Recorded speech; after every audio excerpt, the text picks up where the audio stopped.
வணக்கம். என்ன செய்தி பார்க்க போறோம்னு கேட்டீங்கன்னா, 3 தலைகளை ஒரே தருணத்தில் உள்ள தூக்கி வைக்க போறாரு விஜய். அந்த 3 தலைகள் யாரு, எதற்காக தட்டி தூக்கி உள்ள வைக்க போறாரு அப்படின்னு பார்க்க போறோம். ஆனா தட்டி தூக்கி வைக்கிறதுக்கு ஆளுநர் தான் தடையா இருக்கிறாராம். அனுமதிக்காக வெயிட்டிங்கா. அனுமதி கொடுப்பாரா ஆளுநர் அப்படின்னு பாத்தீங்கன்னா, நமக்கு தெரிஞ்சு ஆளுநர் அவர்கள் அனுமதி தரமாட்டார் என்று சொல்றாங்க. ஏன்னா விஜய் மீது ஏகப்பட்ட கோபத்தில் இருக்கிறாராமே. என்ன கோபம் பார்த்துலாமா? ரெண்டாவது, லண்டன்ல இருந்து திரும்பியதும் நம்ம கனிமொழி அவர்கள் சண்டை வச்சுட்டாங்க. நம்ம உதயநிதி ஸ்டாலின் அவர்களும் கனிமொழி அவர்களும் ஸ்டாலின் முன்பாக கைகலப்பு. ஸ்டாலினை பொறுத்த வரைக்கும் ஒரு வாரம் பொறுத்துக்கங்க, அதற்கு பிறகு முடிவு சொல்றேன் அப்படின்னு சொல்லி சமாதானப்படுத்தியிருக்கின்றார்களாம். திடீர்னு கனிமொழி மற்றும் உதயநிதி ஸ்டாலின் சண்டை என்ன, குடும்பத்துக்குள்ள என்ன வெட்டுக்குத்து, அவற்றையும் நம்ம சேர்த்தே பார்க்கலாம். ஆனா இதுவரைக்கும் நம்ம சேனலை நீங்க சப்ஸ்கிரைப் பண்ணவே இல்லையா அப்படின்னா சப்ஸ்கிரைப் பண்ணிக்கிட்டு கொஞ்சம் சப்போர்ட் பண்ணுங்க. முதல்ல அந்த முக்கிய 3 புள்ளிகள் யாரு? ஏவா வேலு அவர்கள் ஏற்கனவே அவங்க வீட்டுக்கு ரைடு போயிட்டாங்க. அது மட்டும் இல்லாம ஏவா வேலுக்கு சொந்தமான சொத்துக்களையும் முடக்கியிருக்காங்க. கரூர் கம்பெனியுடைய பைனான்ஸ் கம்பெனியும் இழுத்து சீல் வச்சிருக்கிறாங்க. முடிந்த அளவுக்கு ஏவா வேலுக்கு சேதாரத்தை உண்டு பண்ணியிருக்காங்க. ஆனால் ஏவா வேலு அவர்களை கைது பண்ண முடியாம தவிக்கிறாரு விஜய். அதுக்கு காரணம் ஆளுநர்கிட்ட இருந்து அனுமதி வாங்கல, ஆளுநரும் அனுமதி கொடுக்கல. ஏகப்பட்ட ஆவணங்கள் ஏவா வேலுக்கு எதிராக இருக்கிறது. நீதிமன்றத்தில் வழக்கு இருக்கிறது. ஏற்கனவே திமுக வழக்கறிஞர் அணியானது ரொம்ப பலமானது. அதனால ஏவா வேலு அவர்கள் தப்பிச்சுட்டு இருக்காரு. ஆனால் அவர் தப்பிக்க கூடாது என்பது நம்ம விஜய் அவர்களுடைய எண்ணமாக இருக்கிறது. ஏன்னா ஜெயலலிதா பெரிய ஆளுமையா இல்ல விஜய் அவர்கள் பெரிய ஆளுமையா? யாருக்கும் பயப்படாதவர் விஜயா இல்ல ஜெயலலிதாவா? துணிச்சலாக ஆட்சி நடத்தினவங்க ஜெயலலிதாவா இல்ல விஜயா? இந்த போட்டி வந்ததுனால ஊழலை ஒழிப்போம் என்று சத்தியம் பண்ணி இருப்பதனால ஊழல்வாதிகளை இன்னும் அரசியல் களத்தில் விட்டு வச்சிருந்தாருன்னா வெறுமனே ஓட்டு வாங்குறதுக்காக மேடை மேல பொய்யா பேசி திரிஞ்சா இருப்பா அந்த விஜய். ஆனா ஊழல்வாதிகளாக இருக்கக்கூடிய ஏவா வேலு, முன்னாள் அமைச்சர் மூர்த்தி, கே நேரு இவர்கள் எல்லாம் இதெல்லாம் கையே வைக்கலையப்பா. சம்பிரதாயத்துக்காக 2 ரைடு, ஒரு வழக்கு, நீதிமன்றம், அதோட சரிப்பா. அவங்க பாட்டுன்னு அவங்க வேலையை பார்க்கறாங்க, விஜய் பாட்டுன்னு அவர் வேலையை பார்க்கறாருப்பா. இதெல்லாம் சும்மாப்பா. மேடையில் பேசினார்ல, அரசு பணத்தை தொடவும் மாட்டோம், தொட விடவும் மாட்டோம், தொட்டவனையும் விட மாட்டோம் சொன்னாங்கல்ல, அதுக்காக சும்மா கண் துடைப்புக்காக ரைடு விட்டாங்கப்பா. ஜெயலலிதா மாதிரி இருக்க முடியுமா? கலைஞரையே தட்டி உள்ள தூக்கி வச்சாருப்பா ஜெயலலிதா. அவங்க மாதிரி துணிச்சலான ஆள் இருக்க முடியுமா? ஏங்க ஜெயேந்திரரே தூக்கி உள்ள வச்சாங்க சங்கராச்சாரியர்.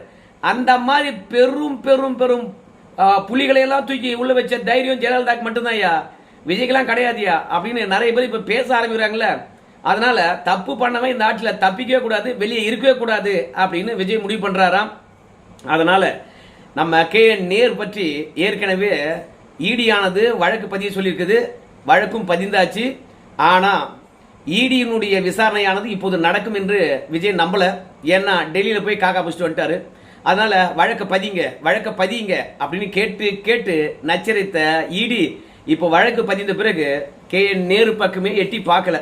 அதனால ஈடி சும்மா இருந்தாலும் நம்ம விடக்கூடாது அப்படின்னு சொல்லிட்டு கே நேர குறி வச்சிருக்கின்றார். ரெண்டாவது, நம்முடைய முன்னாள் அமைச்சர் மூர்த்தி அவர் நிர்மல்குமார் அவர்களுக்கு சவாலே விட்டார். 589 பத்திரப்பதிவு அலுவலகங்கள் இருக்குது, எங்கேயாவது ஆள் போட்டு கலெக்ஷன் பண்ணேன்னு சொல்லிட்டு நிரூபிக்க சொல்லு பார்க்கலாம் நிர்மல்குமார. நைட்டு 9 மணி வரைக்கும் பத்திரப்பதிவு இருந்ததுன்னு சொன்னா டோக்கன் கொடுத்தா நைட்டு 9 மணி என்ன 10 மணி வரைக்கும் கூட தான் பதிவு பண்ணுவாங்க.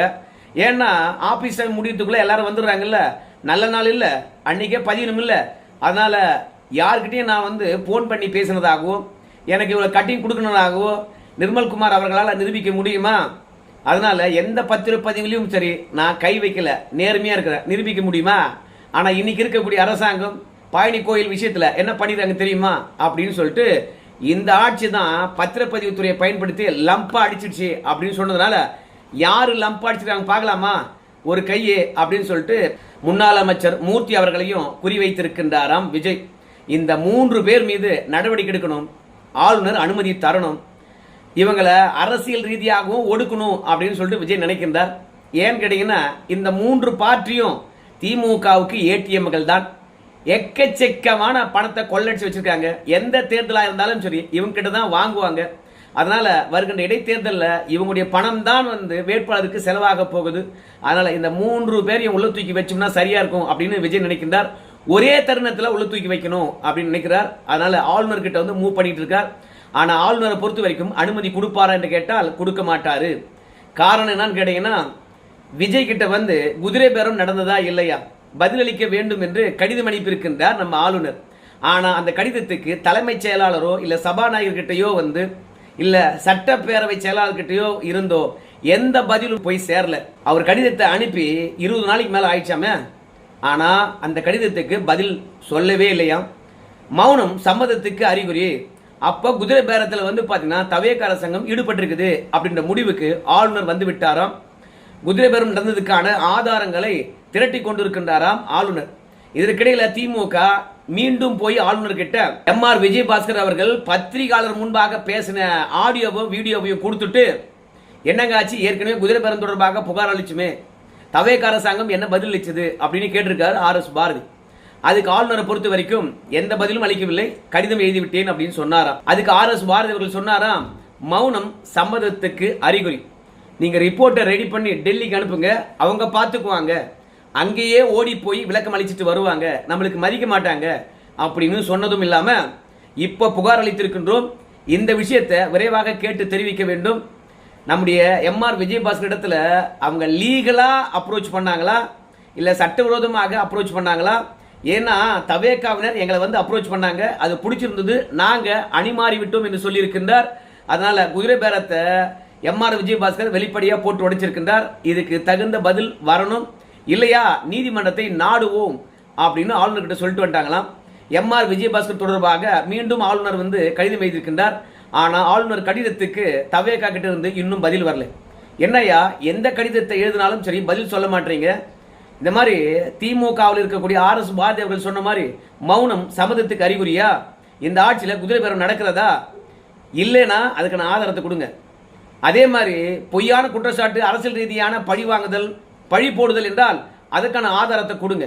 இல்ல குதிரை பேரம் தான் செய்றீங்கன்னா அதை நான் பார்த்துக்கிறேன் அப்படின்னு ஆளுநர் வந்து கடுப்பில் இருக்கிறாராம். அது மட்டும் இல்ல, எப்படியா இருந்தாலும் சரி தொகுதி மறுவரையறை மசோதா இருக்கிறது, பெண்கள் இடஒதுக்கீடு மசோதா இருக்கிறது, இவற்றையெல்லாம் நிறைவேற்ற வேண்டும். திமுகவுடைய தயவு மத்திய அரசாங்கத்துக்கு வேண்டும்.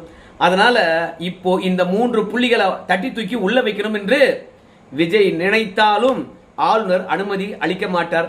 திமுக தயவு மத்திய அரசாங்கத்துக்கு தேவை. ஆனால் அமித்ஷா பொறுத்த வரைக்கும், ஏன்பா அர்லேக்கர் ஆளுநர் கொஞ்சம் அமைதியாயிரு, தவேகாரங்க சட்டப்பூர்வமா வந்து நெருக்கடி கொடுப்பாங்க, ஆனா அதற்கெல்லாம் நீ வளைந்து கொடுக்காத, அனுமதி கொடுத்துறாதே அப்படின்னு சொல்லியிருக்கின்றார்களாம். அதனால தான் செந்தில் பாலாஜி அவங்க தம்பி எல்லாம் தப்பிச்சுட்டு இருக்கிறாங்க. பார்க்கலாம் இந்த 3 பேரையும் ஒரே தருணத்தில் தட்டி உள்ள தூக்கி வைக்கிறாரா என்று சொல்லிட்டு. ஆனா விஜய் அவர்கள் தட்டி தூக்கி உள்ள வைக்கிறாரோ இல்லையோ, இந்த 3 பேரும் அடுத்த குறி நாம தான் என்று சொல்லிட்டு வீட்டில் இருக்கின்ற தட்டுமுட்டு சாமான்களை கூட பதுக்குறாங்களாம். ஏன்னா லஞ்ச ஒழிப்பு துறையை மீண்டும் அனுப்பினாலும் அனுப்புவாங்க அப்படின்னு சொல்லிவிட்டு மொத்தத்தில் இந்த 3 பேரையும் எந்த அளவுக்கு விரைவாக கைது செய்கின்றார்களோ அந்த அளவுக்கு தவேகா வளரும். ஆனா விட்டுட்டாங்க, அதுக்கப்புறம் பயம் தெளிஞ்சிடும் இந்த 3 பேருக்கும். அதுக்கப்புறம் தவேகாவை முடிச்சு விட்டுருவானுங்க, அது எல்லாருக்கும் தெரிஞ்ச விஷயம்தான்.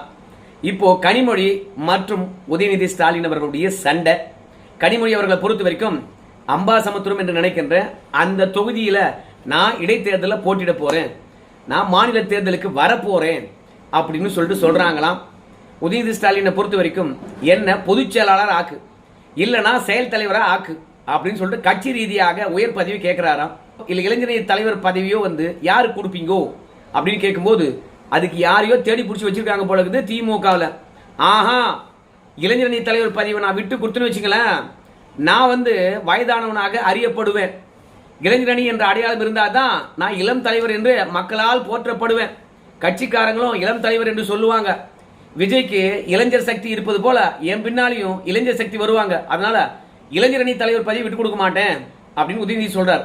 பொதுச்செயலாளர் பதவி மட்டும் கேட்கிறா அப்படின்னு சொல்லிட்டு நம்முடைய உதயநிதி ஸ்டாலின் கிட்ட வந்து ஸ்டாலின் கடிந்து கொண்டிருக்கின்றார். இல்லைன்னா செயல் தலைவர் பதவி கொடு அப்படின்னு சொல்லிட்டு கேட்டிருக்காங்க. சரி, செயல் தலைவர் பதவியே கொடுக்குறேன் அப்படின்னு சொல்லியிருக்காங்க. இப்பதான் கனிமொழி அவர்களை பொறுத்த வரைக்கும் நானும் வந்து திருச்செந்தூர், தூத்துக்குடி இந்த மாதிரி பல இடங்களில் போட்டிடுறதுக்கு உதயநிதி ஸ்டாலினுக்கு இணையாக என்னுடைய ஆதரவாளர்களும் மனு செஞ்சாங்க. ஆனா உதயநிதி ஸ்டாலினுக்கு போட்டிடுறதுக்கு வாய்ப்பு கொடுத்தீங்க, ஆனா எனக்கு வாய்ப்பு தரல. எனக்கு மட்டும் நீங்க வாய்ப்பு தந்திருந்தீங்கன்னா பெண்கள் வாக்கானது கனிமொழி ஆகிய என் அடிப்படையை வச்சு நிறைய வாக்குகள் விழுந்திருக்கும் திமுகவுக்கு.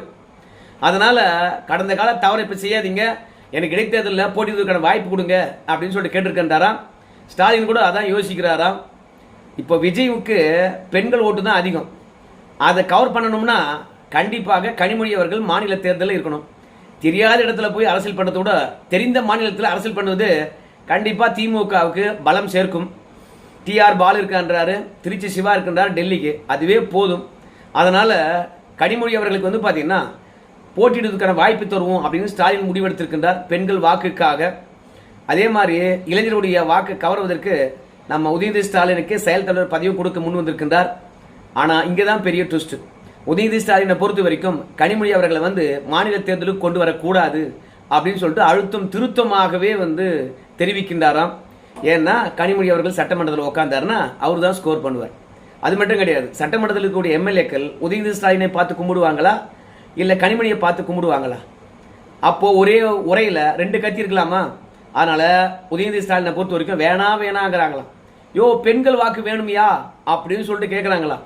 பெண்கள் வாக்கு வேண்டும் என்றால் பொதுச் செயலாளராக மாத்திட்டு போ அப்படின்னு சொல்லிவிட்டு உதயநிதி ஸ்டாலின் வந்து ஐடியா கொடுக்குறாராம். இது கூட நல்ல ஐடியா தானே இருக்குது அப்படின்னு நேராக துரைமுருகன் கிட்ட போய் கேட்டிருக்காங்க.